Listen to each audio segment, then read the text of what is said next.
자, 오늘의 본문인 하박국서는 유다의 예언자인 하박국 선지자가 세상의 불의를 보면서 지금 하나님께 끊임없이 질문을 던집니다. 하나님, 세상이 너무 불의합니다. 세상에 악한 자들이 너무 판을 치고 있습니다. 세상에는 강포한 자들이 너무 많습니다. 그들로 인해서 힘없고 연약한 백성들이 너무너무 고통을 받고 있습니다. 근데 하나님, 당신은 정의로우신 분 아닙니까? 공의로우신 하나님 아닙니까? 왜 그들을 그냥 보고만 계시는 겁니까? 왜 그들을 벌하지 않는 겁니까? 하고 오늘 하박국 선지자가 하나님께 묻는 거예요. 그래 하나님이 응답을 해주십니다. 그래서 그 하나님과의 이 대화의 내용을 이 하박국서 전체는 이루고 있어요. 자, 하박국의 질문은 크게 두 가지입니다. 첫 번째 의문은 뭐냐? 유다 왕국, 그러니까 지금 이 하박국 선지자가 살고 있는 이 유다 왕국 내에 강포한 자들이 많다는 거예요. 근데 이 강포한 자들이 이 백성들을 너무 고통 속으로 몰아넣고 있다는 거죠. 근데 왜 하나님께서는 정의로우신 하나님이 그들을 벌하지 않고 그냥 내버려 두시느냐 하는 질문입니다. 자, 그래서 우리 1장 2절 말씀을 같이 한번 읽어볼까요? 시작. 여호와여, 내가 부르짖어도 주께서 듣지 아니하시니 어느 때까지리이까? 내가 강포로 말미암아 외쳐도 주께서 구원하지 아니하시나이다. 우리 13절 말씀도 같이 한번 읽겠습니다. 시작. 주께서는 눈이 정결하심으로 악을 참아 보지 못하시며 패악을 참아 보지 못하시거늘 어찌하여 거짓된 자들을 방관하시며 악인이 자기보다 의로운 사람을 삼키는데도 잠잠하시나이까? 자, 오늘 이 하박국이 이 묵시를 받고 있는 때는 어느 때냐면 유다의 여호야김 왕이 나라를 다스리고 있을 때입니다. 이 여호야김 시대는요, 유다에 여러 많은 왕들이 있었지만 그 중에서도 가장 악하고 강포한 왕이었고 이 시대 자체가 너무나 강포한 시대였습니다. 그러니까 하나님께서 이 유다 왕국을 보면서 더 이상 그 어떤 희망도 소망도 찾아볼 수 없는 그런 시대였던 거죠. 이 강폭한 시대에 가장 고통받고 있는 건 힘없는 연약한 백성들이에요. 오늘 하박국이 이 백성들을 대신해서 지금 하나님께 부르짖고 있는 겁니다. 하나님, 대체 어느 때까지입니까? 어느 때까지 이 힘없고 연약한 백성들이 저 강포한 자들에게 고통을 받아야 됩니까? 이 말은 다른 말로 바꿔서 말하면 하나님 언제쯤 저 강포한 자들을 심판하실 겁니까? 하고 묻고 있는 거죠. 이에 하나님께서 응답을 해 주십니다. 근데 이 응답을 듣고 난 다음에 하박국이 더 큰 고민에 빠집니다. 그래서 두 번째 질문을 던지도록 만드는데, 그럼 대체 어떤 응답을 주셨길래 그러느냐? 하나님께서요, 이 강포한 자들을 심판하기 위해서 더 강포한 자들을 들어서 그들을 심판하시겠다는 거예요. 더 악하고 더 강포한 나라를 내가 이렇게 세워서 그 나라로 하여금 유다뿐만 아니라 주변에 있는 하나님 앞에 죄악된 많은 나라들을 내가 심판하시겠다고 말씀하십니다. 그런데 그 강포한 나라가 어떤 나라냐? 하박국 1장 6절 말씀 그 이하에 보면은 그들은 두렵고 무서우며 당당함과 위험이 자기들에게서 나온다고 생각을 하는 사람들이고, 그들의 군마는 마치 표범이 달려오는 것 같고 저녁 이리보다도 사나우며 그들의 마병은 먼 곳으로부터 빨리 달려오고 있고 마치 먹이를 움키려는 독수리의 나름과 같다 그랬어요. 근데 그들이 지금 너희를 향해서 지금 달려가고 있는 이유가 뭐냐? 강포를 행하기 위함이다, 범죄하기 위함이다 라고 말하고 있습니다. 그러니까 오늘 하박국 선지자가 묻고 있는 겁니다. 하나님, 강포한 자들을 심판하시려면 의인을 들어서 심판을 하셔야지 왜 저들보다도 더 강포한 사람들을 들어가지고 저들을 치시고 백성들을 힘들게 하시는 겁니까? 하고 묻고 있는 거죠. 여러분, 이것이 우리가 보편적인 생각 아니겠습니까? 악인을 심판하려면 의인을 들어서 심판을 해야지 왜 그보다도 더 악한 자를 들어서 심판을 하느냐는 겁니다. 이때 하나님께서 다시금 응답을 해 주십니다. 여러분, 하나님은요, 우리가 진지하게 물어보면 하나님 대답해 주시는 분입니다. 아멘입니까? 묻지 않으니까 우리가 답을 못 얻는 거예요. 하나님께 물으면 하나님 반드시 답을 주십니다. 하나님이 주신 답이 뭡니까? 바벨론은 분명 악한 자들이고 그들은 이 세상에서 가장 강포한 자들이다. 그러나 내가 그들을 들어서 사용하는 이유는 뭐냐? 단지 그들을 심판의 도구로 사용한다는 거예요. 그럼 그들은 어떻게 처리할 거냐? 그들은 그들이 저지른 악과 그들이 저지른 그 강포로 말미암아 내가 심판할 것이다 라고 말씀하십니다. 결론적으로 말씀드리면 결코 강포한 자들의 형통함이라고 하는 것은 없다는 거예요. 단지 그들을 하나님이 도구로 사용하실 뿐이지 그들은 그들의 악과 그들의 강포로 반드시 심판당할 것이다. 아멘. 왜? 하나님의 정의가 살아있기 때문에, 하나님의 공의는 살아있기 때문입니다. 자, 그런데 여기에 오늘 이스라엘을 향하신 하나님의 약속이 있습니다. 이어지는 3장 3절로부터 15절까지의 말씀인데요, 하나님께서 바벨론을 들어서 내 백성 이스라엘의 그 강포함을 하나님이 심판하시지만, 그러나 내가 그들을 다시 구원하는 날이 있다는 거예요. 내가 그들을 다시 구원할 때에는 하늘의 군대를 동원하여 내가 친히 내려와서 저 이스라엘을 강포한 자들의 손에서 다시금 구원해낼 것이다. 그리고 그들이 잃어버렸던 모든 것들을 다시 회복해 하시겠다고 약속을 해 주십니다. 이게 무슨 얘기입니까? 여러분, 같은 재앙이라도요, 같은 재앙이라고 할지라도 이 재앙이 세상을 향한 재앙과 하나님의 백성들을 향한 재앙이 목적이 달라요.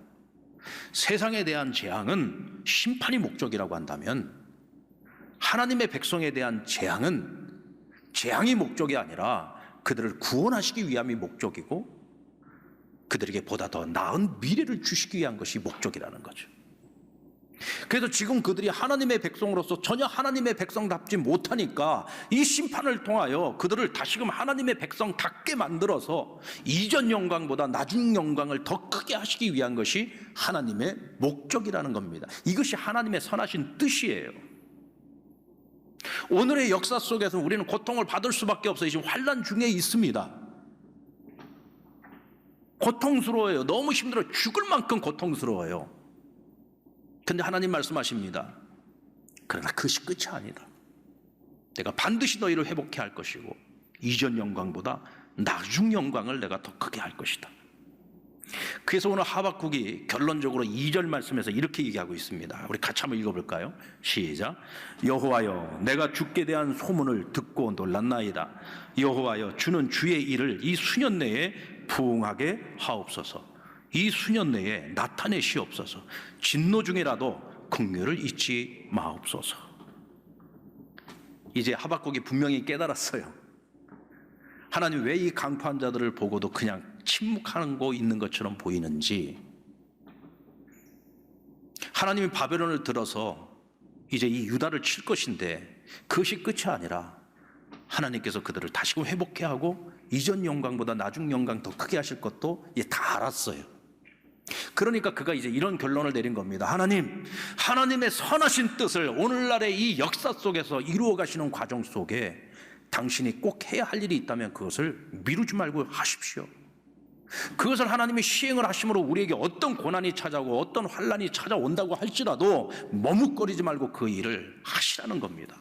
왜냐하면 우리에게 주어진 약속의 그 끝은 회복에 있고 이전 영광보다 나중 영광이 더 크기 때문인 거죠. 하나님의 뜻을 압니다. 하나님의 계획을 알고 있습니다. 그러므로 그 모든 것을 받아들이고 수용하겠다는 거죠.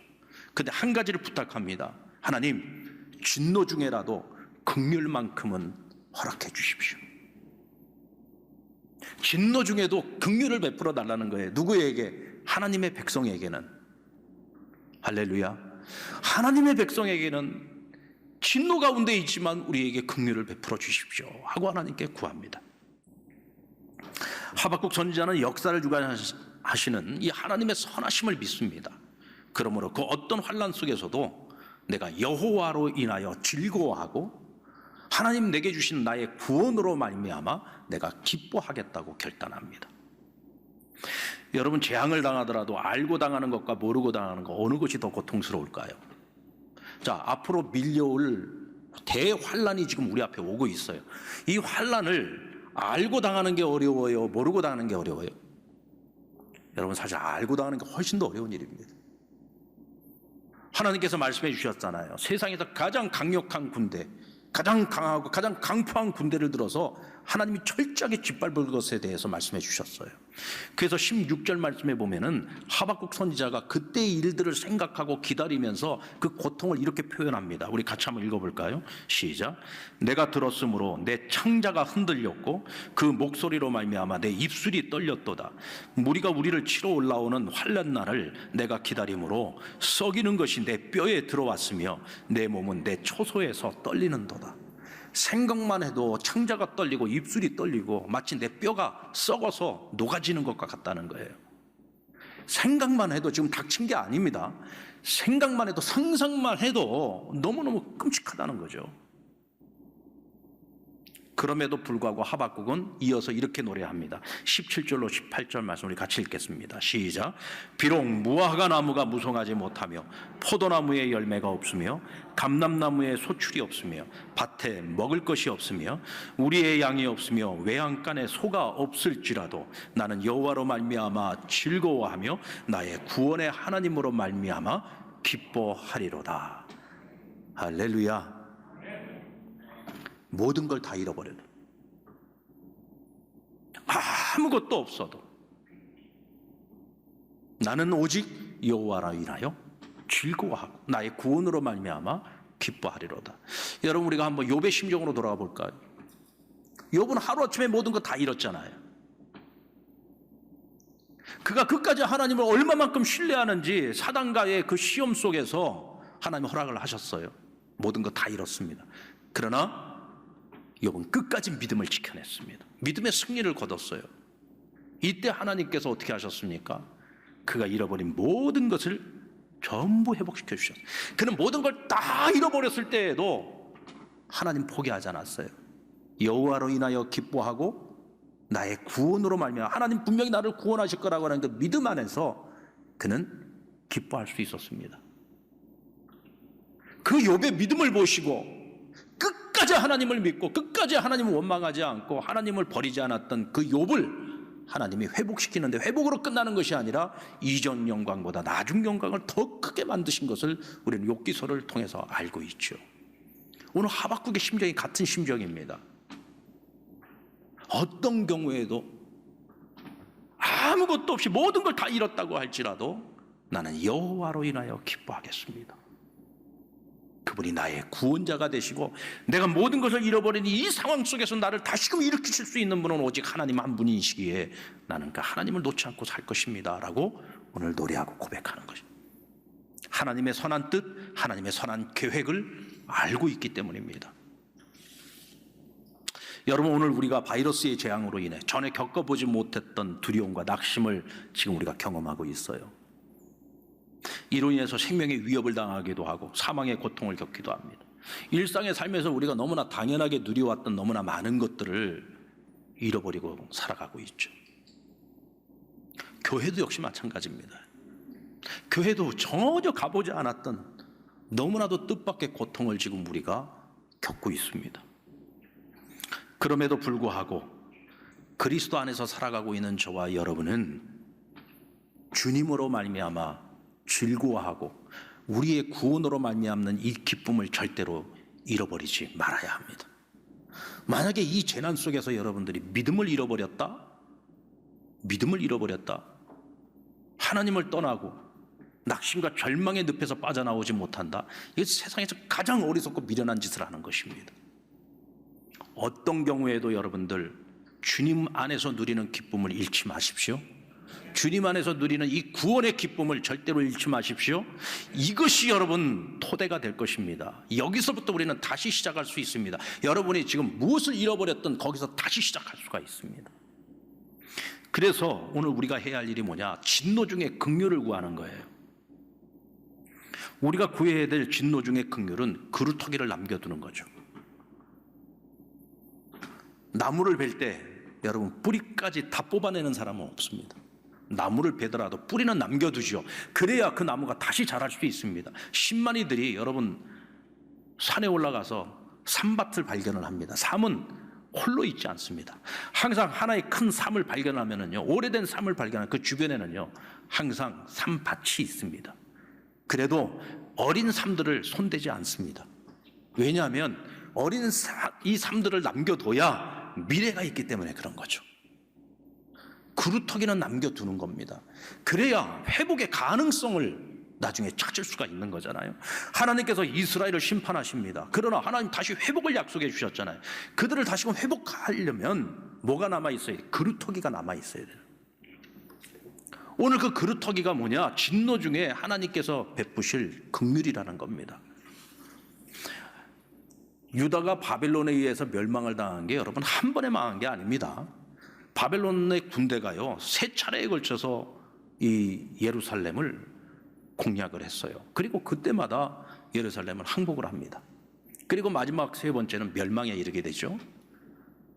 그리고 그때마다 바벨론의 왕은 유다 왕국에서도 가장 뛰어나고 가장 우수하고 가장 훌륭한 사람들을 포로로 끌고 갔어요.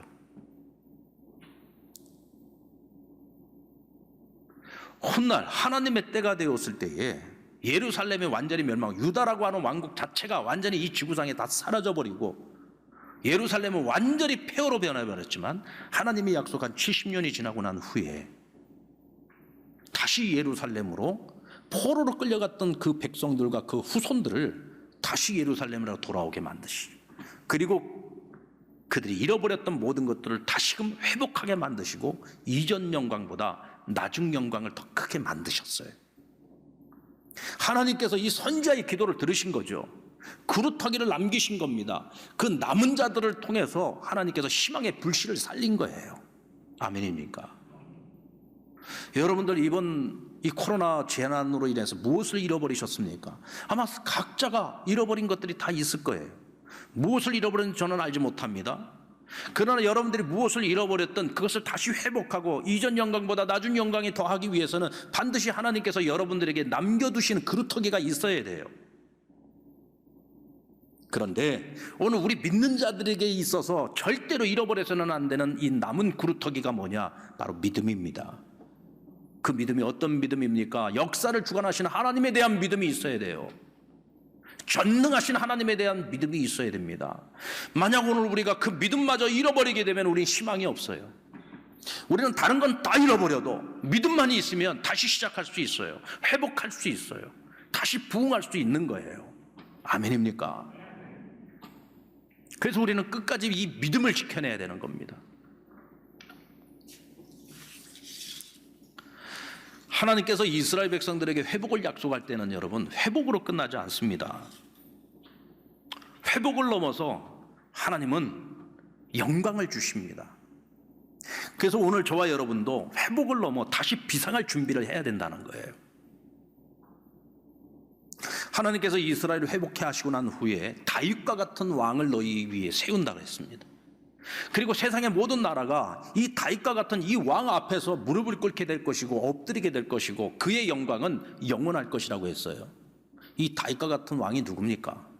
훗날 하나님께서 메시아신 예수 그리스도를 통해서 인류를 대속하기 위한 십자가를 짊어지게 하시고 부활케 하시고 온 세상의 왕이 되도록 만드셨잖아요.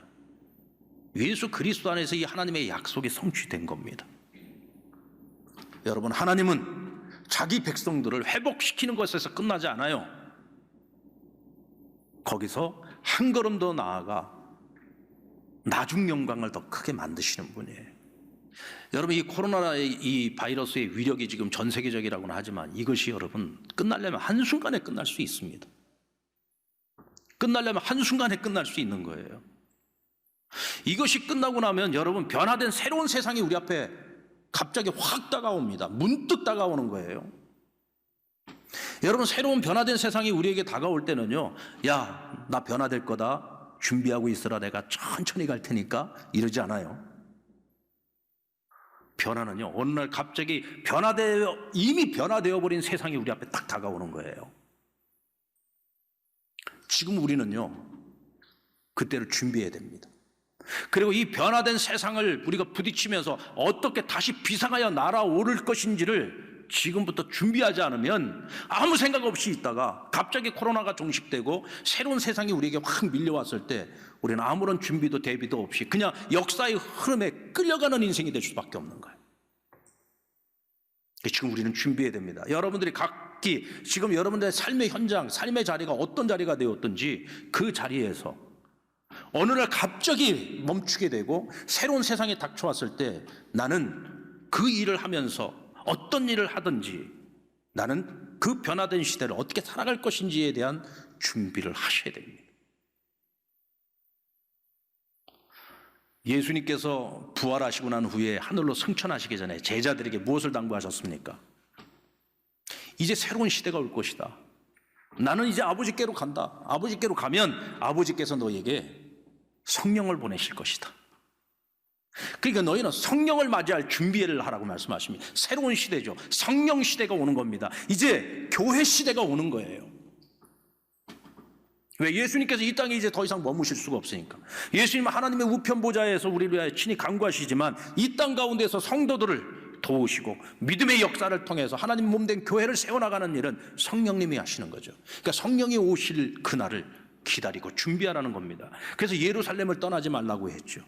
너희가 성령이 임하여 성령의 권능을 받게 되면 너희가 예루살렘과 온 유대와 사마리아와 땅끝까지 이르러 내 증인이 될 것이다. 그리스도의 복음이 온 세상을 정복하게 되는 그날이 오게 될 것이라는 거죠. 그날을 준비하게 하신 겁니다. 그날을 준비했던 제자들이 오순절 성령 강림 사건 날 여러분 성령의 그 강력한 역사에 붙들림을 받아서 그들이 방언으로 복음을 전하기 시작하고 각기 난 곳에서 와 있던 수많은 사람들이 자신들이 온 곳 그곳의 말로 복음을 듣게 된 거예요. 그리고 그들이 다시 돌아가서 그리스도의 복음은 어느 날 갑자기 전 세계로 퍼져나간 겁니다, 여러분. 사도행전에 나오는 바울의 선교 여행은요, 하나의 선교의 샘플을 보여주고 있는 거예요. 그러나 그리스도의 복음은요, 점진적으로 나아간 게 아닙니다. 오순절 절기를 지키기 위해서 전 세계에서 와 있던 유대인들이 성령 충만한 그 제자들이 전하는 복음의 말씀을 듣고 그들이 변화되어 각기 난 곳으로 가서 복음의 역사를 일으킨 거예요. 그러니까 바울이 로마를 한번 가보지도 않았는데 로마에는 이미 하나님의 교회가 있었고 전 지역에 소문난 교회가 있었어요. 로마에는 이미. 그와 같은 일이 어떻게 일어났습니까? 그 오순절 성령 강림 사건 때 일어난 일이란 말이죠. 새로운 시대가 오고 있는 거예요. 그 새로운 시대를 준비한 자들만이 이 구속사의 중심에서 역사의 주역으로 쓰임받을 수 있다는 겁니다. 오늘 이 하박국 선지자는 2장 1절에서 오늘 우리에게 굉장히 중요한 도전을 주고 있습니다. 같이 한번 읽어보겠습니다. 시작. 내가 내 파수하는 곳에 서며 성류에 서리라. 그가 내게 무엇이라 말씀하실는지 기다리고 바라보며 나의 질문에 대하여 어떻게 대답하실는지 보리라 하였더라. 선지자는 끊임없이 성류에 올라가서 하나님께 질문합니다. 하나님, 오늘 이 역사 속에서 왜 이런 일이 일어나는 것입니까? 왜 하나님 침묵하시는 겁니까? 끊임없이 하나님께 묻고 있어요. 그리고 오늘 이 역사 가운데에서 섭리하시는 하나님의 그 경륜을 지켜보는 것입니다. 그리고 오늘 이 시대를 내가 어떻게 살아야 될 것이며 어떻게 사명을 감당해야 될 것인지 끊임없이 하나님 앞에서 고민하고 있는 거죠. 오늘 저와 여러분이 올라가야 될 성류는 어떤 성류입니까? 바로 믿음의 성류입니다. 말씀의 성류고 기도의 성류고 예배의 성류고 그 성류에 서서 우리는 하나님 만나야 되고 역사를 주관하시는 하나님의 그 경륜을 살필 수 있어야 되고 우리가 다시 비상하기 위해 오늘 나는 지금 무엇을 준비해야 되며 우리 상남교회는 지금 무엇을 준비해야 되며 우리 한국교회는 무엇을 준비해야 되며 이 나라 이 민족은 이 세계의 역사 속에서 지금 무엇을 준비해야 되는지를 끊임없이 하나님께 묻고 답을 얻을 수 있어야 됩니다. 그래야 우리는 역사에 끌려가는 나라, 끌려가는 백성이 아니라 역사의 주역으로 살아가는 그런 나라, 그런 백성이 될 수 있고 이 땅에 그런 그리스도인들이 될 수 있는 것입니다. 여러분, 저와 여러분이 깨어있는 그리스도인이 되기를 원합니다. 깨어있는 우리 상남교회 성도들이 되기를 바랍니다. 여러분들이 서야 할 성루는 어디입니까? 상남교회라고 하는 성루입니다. 이 성루에서 우리는 함께 기도하고 함께 예배하고 함께 이 믿음의 역사를 통해서 하나님이 이루어 가실 그 미래를 바라보고 함께 비상할 준비를 해야 합니다. 저는 그날이 다음 주가 되었으면 좋겠습니다. 아멘. 다음 주가 되었으면 좋겠습니다. 코로나도 우리를 이기지 못합니다. 반드시 우리는 새로운 시대를 만나게 될 겁니다. 그날을 준비하는 저와 여러분 되어서 역사의 주역으로 쓰임받는 우리 상남의 식구들 되기를 주의 이름으로 축원합니다.